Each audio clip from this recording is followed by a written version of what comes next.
우리가 읽은 본문은 예수님께서 십자가에서 죽으신 일을 말씀하십니다.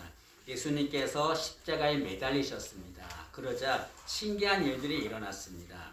44절에 보니까 예수님께서 십자가에 달리시자 제6시부터 제9시까지 온 땅에 어둠이 임했다라고 말합니다. 여기서 말하는 제6시는 12시를 말합니다. 난 12시를 말하고 제9시는 오후 3시를 말하죠. 여러분 성경을 볼 때 시간이 나올 때 그 시간에다가 6시간을 플러스하면 지금의 시간과 똑같습니다. 여러분 오후 12시서부터 오후 3시는 가장 밝을 때입니다. 이렇게 가장 밝을 때 온 땅에 어둠이 임했습니다. 신기한 일이죠. 여러분 이렇게 온 땅에 어둠이 임한 것은 주님이 곧 죽을 것이기 때문에 그렇습니다. 예수님은 이 세상에 참빛으로 오셨습니다. 그럼 어둠은 어떻게 생깁니까? 빛이 사라지면 어둠이 생기는 겁니다. 참빛인 주님이 죽게 되자 어둠이 임하게 된 거죠. 여러분 예수님은 참빛입니다. 때문에 예수님이 계시면 그곳이 아무리 볼품없는 곳이라 할지라도 그곳에는 빛으로 가득하게 되지요. 그러나 예수님이 계시지 않으면 아무리 좋은 곳이라 할지라도 그곳은 어둠밖에 없습니다. 여러분 우리의 인생, 우리의 가정이 예수님이 함께 하셔서 그것에 어둠이 떠나가고 참 빛으로 가득하기를 진심으로 소망합니다. 또한 예수님이 십자가에 달리자 45절에 보니까 성소의 휘장이 찢어졌다, 한가운데가 찢어졌다라고 말씀합니다. 여러분 이 찢어진 휘장은 성막에 보면 성소와 지성소가 있습니다. 그 성소와 지성소 가운데 휘장이 있는데 그 천을 말하는 거죠. 그런데 그 휘장이 찢어진 겁니다. 여러분 지성소는 거기에 법궤가 있습니다. 하나님을 상징하는 거예요. 그 지성소에는 하나님이 계십니다. 그런데 이 지성소에 들어가려면 반드시 휘장을 열고 들어가야 합니다. 그런데 이 지성소에는 아무나 못 들어갑니다. 대제사장만 들어가는데 대제사장도 아무 때나 못 들어갑니다. 대속죄일 1년에 하루 그날만 지성소로 들어갈 수가 있습니다. 만약에 대제사장 외에 다른 사람이 그 지성소로 들어가면 그는 죽임을 당하게 됩니다. 그런데 이 성소의 휘장이 찢어졌습니다. 그것은 이제 누구든지 대제사장뿐 아니라 누구든지 지성소로 갈 수 있게 됐다는 것을 말합니다. 그래서 예수님이 죽으심으로 휘장이 찢어졌다고 하는 것은 예수님으로 인해서 온 인류가 하나님께 나아갈 수 있게 되었다는 것을 말합니다. 여러분 우리에게는 하나님께 나아가야 되는데 우리가 하나님께 나아가지 못하게 하는 휘장이 우리 앞을 가로막고 있습니다. 어떤 것은 우상의 휘장, 어떤 것은 물질의 휘장, 어떤 것은 불신의 휘장, 죄의 휘장 이런 것들이 우리 앞을 다 가로막아서 하나님 앞에 나아갈 수 없습니다. 하나님께 나가려면 그 휘장을 찢어야 합니다. 그런데 인간의 능력으로는 그 휘장을 찢을 수가 없습니다. 어떻게 하면 그 휘장을 찢을 수 있습니까? 십자가에서 죽으셔서 성소의 휘장을 찢으신 예수님, 그 예수님을 바라보고 그 예수님을 의지할 때 우리 앞에 있는 휘장이 다 찢어지게 될 줄로 믿습니다. 하나님 앞에 나아가는 것 방해하는 그 휘장, 예수님의 이름으로 다 찢어지는 역사가 우리에게 임하기를 진심으로 소망합니다. 그런데 죄송합니다.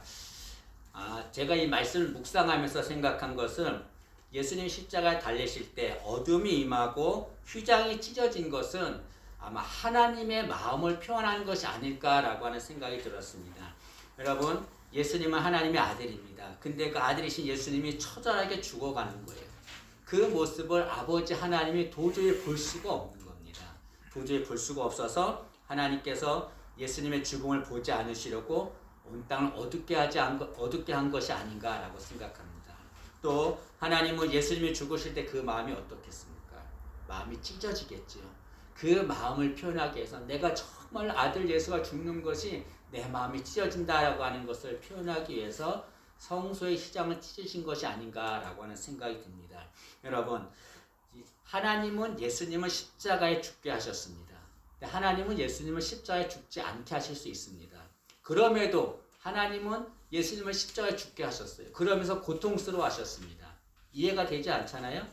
여러분 예수님을 죽게 하지 않으면 되는데 그러면 고통스러워하지 않을 텐데 예수님은 고통스러워 하시면서도 예수님을 십자가에 죽게 하셨습니다. 왜 그렇습니까? 주님을 죽이셔야만 우리를 살릴 수 있기 때문에 그렇습니다. 여러분, 우리는 죄로 인해서 죽은 자들이었습니다. 하나님은 그런 우리를 살리시길 원하셨습니다. 그런데 그런 죄로 죽은 우리가 살 수 있는 방법은 다른 방법이 없어요. 오직 하나밖에 없는 겁니다. 그것은 죄 없으신 예수님이 십자가에 달려 죽는 것이었습니다. 그래서 하나님은 우리를 살리시려고 하나밖에 없는 아들 예수님을 십자가에 죽게 하신 겁니다. 여러분, 세상에 어느 부모가 다른 사람을 살리려고 자기 아들을 죽입니까? 그런 부모는 아무도 없습니다.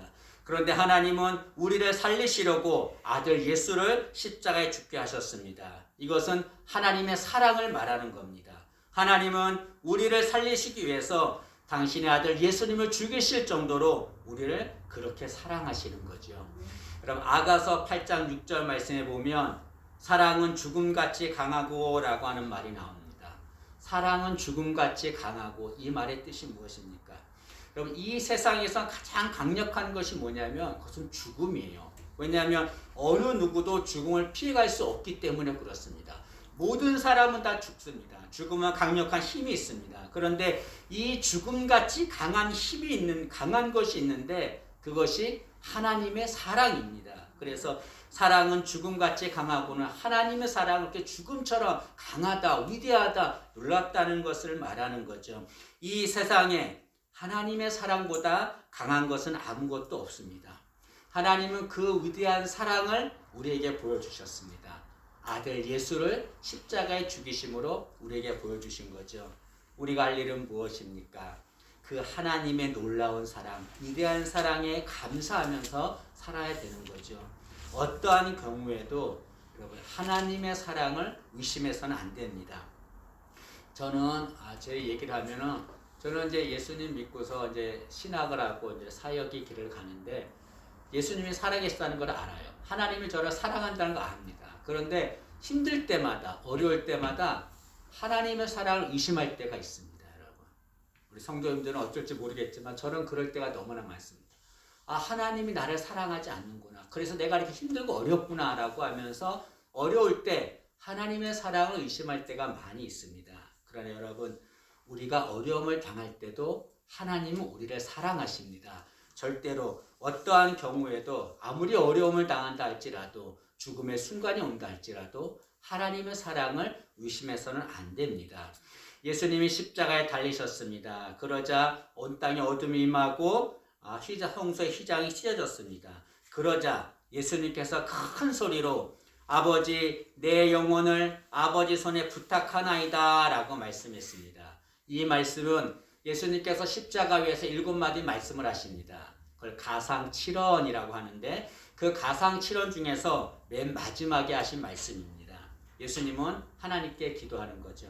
아버지, 내 영혼을 아버지 손에 부탁하나이다. 이 말의 뜻은 무엇입니까?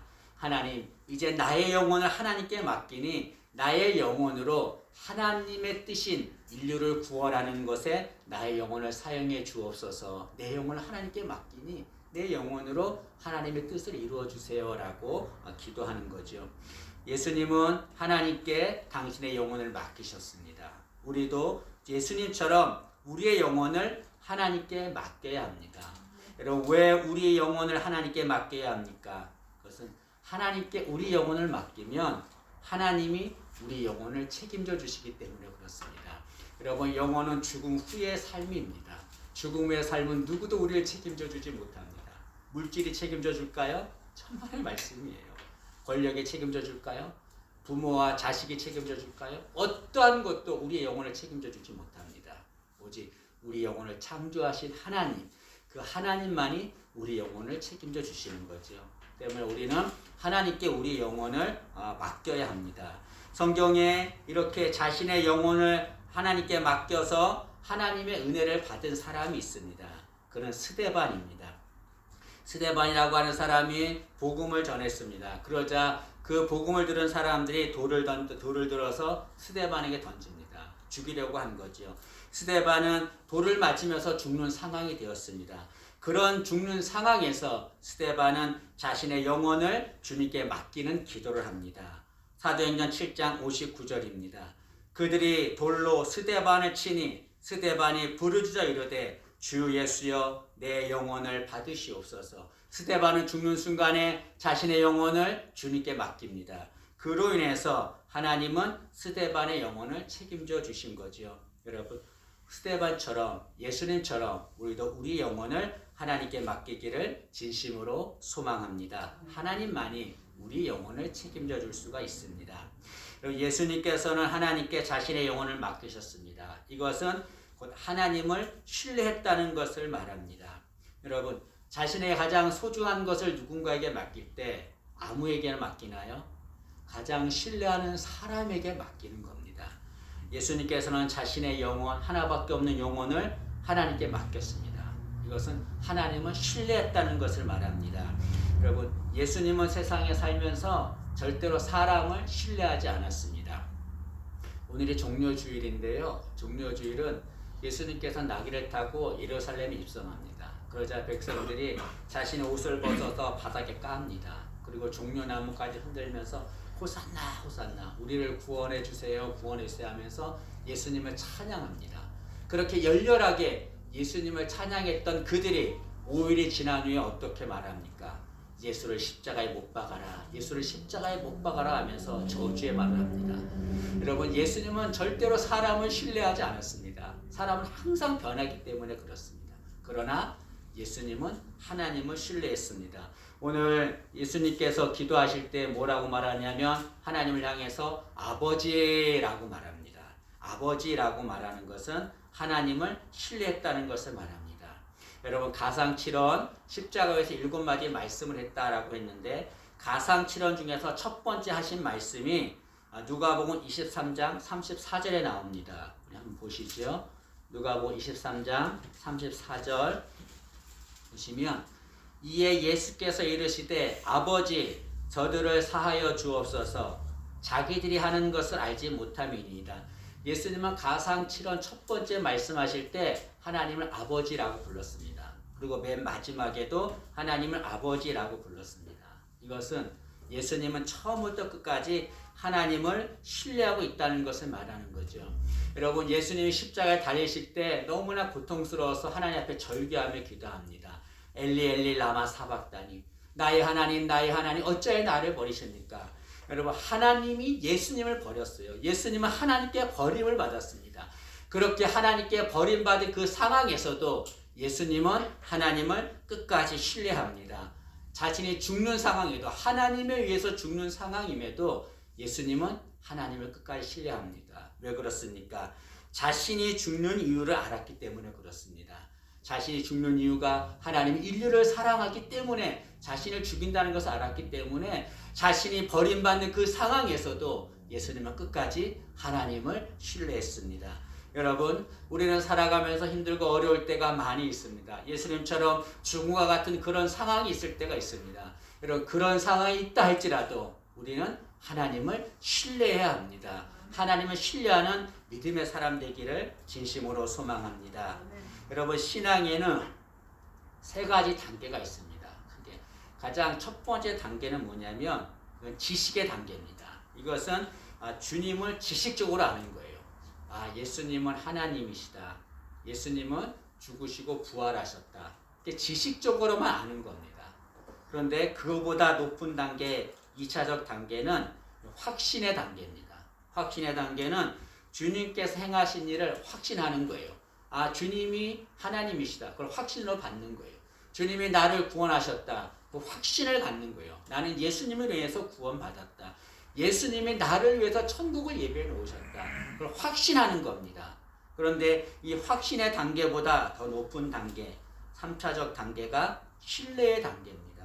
이것은 어떠한 상황에서도 하나님을, 예수님을 신뢰하는 거죠. 여러분, 아무리 예수님에 대해서 많이 아는 지식이 있다 할지라도 또 예수님이 행하신 일 아무리 확신을 한다 할지라도 그 예수님을 신뢰하지 않는다고 하면은 올바른 신앙이라고 할 수 없습니다. 여러분, 올바른 신앙인, 성숙한 신앙인은 주님을 신뢰하는 겁니다. 어떠한 상황에서도 주님을 끝까지 신뢰하는 그런 신앙인이 성숙한 신앙인 줄로 믿습니다. 우리 모두가 다 어떠한 상황에서도 예수님처럼 하나님을 신뢰하는 우리가 되기를 진심으로 소망합니다. 여러분, 예수님은 일생 동안 구원하시기 위한 삶을 사셨습니다. 예수님의 삶은 한순간도 당신을 위한 삶을 살지 않았어요. 우리를 구원하시기 위한 삶을 사셨습니다. 그 예수님의 삶은 정말 고단한 삶이었습니다. 고통의 삶이었고 아픔의 삶이었습니다. 주님께서는 그 고통의 삶을 다 마치신 후에 33년의 그 구원의 삶을 다 마치신 후에 하나님께 자신의 영혼을 맡기시고 죽으셨습니다. 여러분, 우리도 이 세상 살아갈 때 이 세상에서 삶을 살고 인생의 마지막을 맞이한 날이 올 것입니다. 그 마지막 순간에 우리가 해야 할 고백이 무엇입니까? 예수님처럼 아버지, 내 영혼을 아버지께 맡깁니다. 아버지께 부탁합니다. 그런 고백이 우리의 고백되기를 진심으로 소망합니다. 이런 고백은 그냥 이루어지지 않습니다. 늘 마음에 그런 생각을 갖고 있어야 그런 고백을 하게 되는 거죠. 그렇게 마지막 순간에 하나님께 자신의 영혼을 맡기면 하나님께서 그 영혼을 책임져 줄 줄로 믿습니다. 말씀을 마치겠습니다. 예수님께서는 십자가에서 우리를 위하여 고난당하여 죽으셨습니다. 그리고 죽으시는 순간에 하나님께 자신의 영혼을 맡기셨습니다. 하나님은 그 예수님의 영혼을 책임져 주신 거죠. 우리도 예수님처럼 우리의 모든 영혼을 하나님께 맡기기를 바랍니다. 그로 인해서 하나님이 책임져 주시는 그 은혜 받기를 진심으로 소망합니다.